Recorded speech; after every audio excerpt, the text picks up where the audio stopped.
Conversar, vamos destrinchar então esse dado da inflação. Quem conversa com a gente é o economista Matheus Pisani, economista da CM Capital. Matheus, bem-vindo. Eu quero saber de você se esse momento, esse dado é segura na mão de Deus e vai, ou até que não foi tão ruim assim. Vamos lá, franqueza da sua parte. Bem-vindo.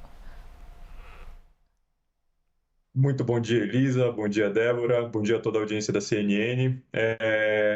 Olha, acho que tem notícias boas e tem notícias ruins, viu, Elisa? Falar com economista, você sempre vai ter alguma notícia ruim, tá? Já vou adiantando. Mas acho que dá para a gente também perceber, analisar ali alguns pontos positivos da divulgação desse IPCA, tá? Acho que como destaque, né, um fator que evitou que nós tivéssemos um resultado ainda pior, sem sombra de dúvidas, foi o desempenho do grupo de habitação, né, que teve uma deflação bem forte, né, em função do bônus de Itaipu, né, que é um desconto que foi inserido nas contas de luz das famílias nesse primeiro mês, tá? Agora, então, isso evitou que nós tivéssemos um resultado pior do que esse que nós vimos agora, tá? Que ficou marginalmente ali abaixo do que o mercado esperava, tá? Agora, em contrapartida, nós temos outros fatores, né, outras variáveis que, de fato, podem preocupar, né? Vocês estão colocando aí na imagem os alimentos, né, alguns alimentos. De fato, o grupo de alimentos ele apresentou, né, uma pressão inflacionária bem expressiva nesse período, né? Ele já vem ali de alguns meses com um nível de preços que tem crescido bastante, né? Se tornou um fator de preocupação, especialmente para as pessoas, né? No cotidiano das pessoas, elas percebem, né, que a conta ali do supermercado ela está ficando cada vez mais cara, né? Então, sem sombra de dúvidas, hoje os alimentos eles são uma das principais preocupações quando a gente analisa a composição do IPCA, tá? Agora, não são só os alimentos que preocupam na conjuntura atual, tá? Nós tivemos alguns reajustes também que acabaram influenciando o desempenho do IPCA, tá? E aí eu gostaria de citar dois grupos específicos, tá? O primeiro deles é o grupo de transportes, né? Porque nós tivemos não só a questão do reajuste aí dos preços dos combustíveis, mas que segue uma outra dinâmica, tem a ver com impostos e tudo mais, mas também nós tivemos reajustes de passagens, né, em diversas capitais, né, isso acaba influenciando bastante também, tá? E no caso do grupo de serviços, né, o começo de ano ele é marcado realmente por uma inflação mais elevada, tá? Porque você tem diversas categorias que acabam reajustando seus preços, né, no início do ano, e isso gera ali uma pressão inflacionária um pouco maior, tá? Ô, A grande Matheus, questão é que... Diga. eu vou pegar, porque você citou já 4 ou 5 pontos que são sensacionais. Você vê o que é. Quando a pessoa tem conhecimento, gente, é assim, em 30 segundos já fala todos os pontos. Eu vou pegar um deles quando você fala sobre alimentos. E aí, te fazer uma outra pergunta até, e já vou passar aqui a palavra para a Débora Oliveira, que está aqui também toda cheia de informações. Quando fala, por exemplo, porque o café está caro. Bom, esse fim de semana, na hora de fazer um churrasco, eu falei assim, meu Deus, estamos pegando uma barra de ouro para pagar esse churrasco porque a carne está cara. Aí fica aquela loucura. Não, porque a culpa é do clima, que alterou as lavouras, as plantações. Não, porque a culpa é do Ministério da Fazenda, que não está apresentando tal coisa. Não, gente, a culpa é do dólar, porque o dólar está alto, influencia. Não, porque o desemprego está baixo.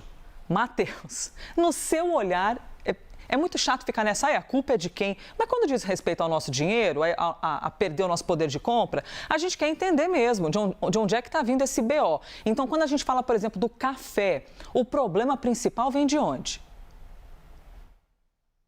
Vem de todas essas fontes que você acabou de falar, viu, Elisa? Não tem um culpado específico por esse movimento, tá? Porque você tem, por um lado, fatores que na economia a gente chama, né, de fatores de oferta, né, que aí diz respeito às condições de produção, né, desse bem, no caso que você citou, o café, né? Então, de fato, a gente vem de um período em que o clima ele não colaborou para a produção de diversas culturas, né? Isso acaba influenciando o quanto você oferta desse produto, né? Tem uma questão de preço ali também, então geralmente quando o preço desses itens ele não está tão elevado assim, o produtor muitas vezes ele pode optar, né, por substituir essa cultura por uma outra cultura que esteja mais valorizada, tá? Então tem essas questões relacionadas ao campo da oferta, tá?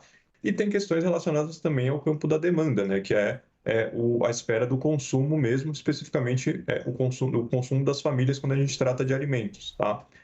De fato, o mercado de trabalho como a gente chama, né, mais apertado, né, com um nível de desemprego mais baixo e um nível de renda mais elevado, né, por parte das famílias, isso acaba também gerando maior pressão inflacionária, porque as pessoas elas conseguem ampliar a sua cesta de consumo, né? E aí quando você tem uma demanda mais aquecida e uma oferta que não consegue acompanhar, né, esse nível de demanda, gera esse choque inflacionário que a gente está aqui conversando, tá? E aí, claro, também tem esse outro componente do setor externo que você também mencionou, que ajuda a pressionar ainda mais, né? O café ele é uma commodity, ele é negociado internacionalmente, tá? Então, a gente coloca ali mais um ingrediente nessa receita que acho que não ficou tão agradável assim para o bolso das famílias. Ou seja, a gente quer uma resposta mágica, um motivo específico para facilitar a nossa vida, né, Débora? Mas não tem jeito, são vários fatores mesmo. Por isso a importância de termos aqui o Matheus Pisani, economista da CM Capital. Débora Oliveira, por favor. O café moído, viu, Elis? Eu estou até olhando aqui, estou de olho justamente nos dados você tá aqui com do a lista IBGE. aí? Exatamente. O café moído em 12 meses, tá, gente? Acumula uma alta de 50,3%.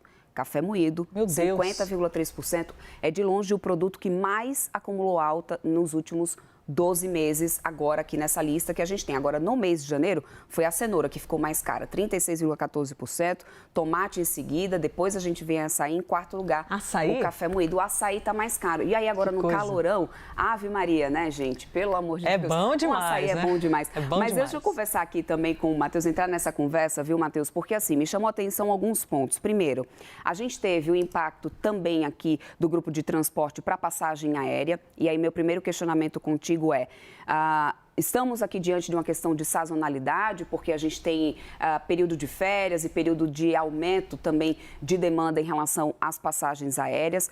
Outro ponto que também eu quero entender se faz parte de sazonalidade, se a gente ainda deve ver ou não impacto nesse dado de inflação, é a questão da energia elétrica. Tivemos agora nesse mês o alívio por causa do crédito de Itaipu. Mas também temos a bandeira tarifária verde, que já está em execução, ou seja, já está valendo desde o finalzinho do ano passado, continua para esse mês. Matheus, são dois fatores que devem continuar favorecendo positivamente, ou isso a gente está vendo agora de maneira sazonal e, portanto, na próxima inflação a gente já deve continuar preocupado com o alimento, que a gente sabe que alimento tem sido o nosso maior calo no sapato, mas, por exemplo, no grupo de transportes, a gente teve reajuste de combustível agora, ou seja, esse alívio de agora deve manter ou não? A gente deve começar ainda a capturar esse aumento que a gente teve na gasolina por causa de ICMS e também no diesel, por exemplo, que teve esse aumento na semana passada. Qual que é a avaliação que você tem feito dessa sazonalidade de alguns itens e do que a gente deve começar a precificar já no próximo dado? Perfeito. Ótimas perguntas, Débora. Começando pela questão das passagens aéreas, tá? Sim, é 100% sazonal esse movimento que nós vimos agora em janeiro, tá? Como a gente sabe, é um período marcado principalmente pelas férias escolares, né? Isso aumenta bastante a demanda, né? Se a gente olhar o comportamento do grupo de passagens aéreas nas divulgações anteriores, ele tem demonstrado uma volatilidade muito grande, né? Então, as variações desse grupo, elas são sempre muito elevadas, né? Inclusive na casa dos 2 dígitos. E isso se transforma também em um impacto para o resultado cheio, né? Como a gente fala do IPCA, bem significativo, tá? Mas, por um lado, você tem uma maior pressão inflacionária em determinado período, você pode esperar sim que essa pressão ela seja corrigida na próxima divulgação, tá? Então, pensando no mês de fevereiro, a expectativa ela é mais positiva quando a gente pensa no preço das passagens aéreas, tá? E aí, já emendando aqui a questão, o segundo ponto que você colocou, que é o do grupo de habitação, né? O movimento aqui é ao contrário, né? Então, em janeiro, nós tivemos um resultado muito bom, né? Por conta do bônus de Itaipu, como você mencionou, né? Esse desconto que é creditado na conta das famílias, né? Temos a questão da bandeira verde, que está em vigência ainda também, né? Isso ajuda bastante para você conseguir manter baixo esse nível de preços, tá? Mas como o IPCA ele é calculado com base em variação, para fevereiro a gente não espera necessariamente um movimento tão positivo por parte do grupo de habitação, tá? Porque você vai corrigir todo o benefício que foi gerado por esse bônus de Itaipu nesse primeiro mês, tá? Então, mesmo que as contas elas não fiquem tão elevadas assim, a gente vai ver maior pressão inflacionária por parte do grupo de habitação, por conta dessa correção, tá? Do movimento causado pelo bônus de Itaipu. Ele é um movimento muito forte, ele causa um impacto muito grande, tá? Então, é normal que essa pressão ela venha um pouco maior no mês de fevereiro, tá? Mas não necessariamente é algo que preocupa, tá? Porque é algo que a gente chama ali também, no jargão de economia, é uma correção estatística, tá? Não é algo que reflete um maior desequilíbrio entre oferta e demanda, né? Que é, aí sim, uma situação que passa a preocupar a gente do ponto de vista não só da inflação, mas da política monetária como um todo. Então, tirando as sazonalidades, a gente deve continuar vendo essa tendência, acompanhando as projeções de inflação, então, de uma trajetória de inflação mais alta nesse ano de 2025, Matheus? Sim, a gente pode esperar sim, uma tendência ali de alta, né? Na minha fala inicial eu mencionei, por exemplo, a questão do preço dos serviços, né? Então, não são todos os serviços que são reajustados logo no primeiro mês, tá? A gente pode ver reajustes acontecendo ao longo do ano, né?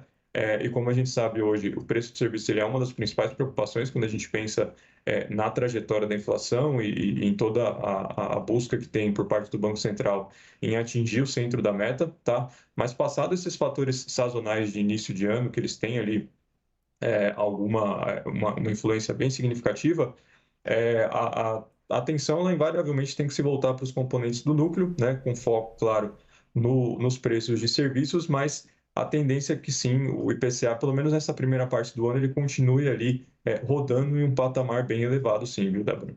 Matheus Pisani, economista da CM Capital. Muito obrigada, Matheus, por no meio do café da manhã, misturado com leitura de dados, você topou aqui falar com a gente. Muito obrigada, viu? Volte sempre. Prazer falar com vocês. Um ótimo dia a todos e até a próxima.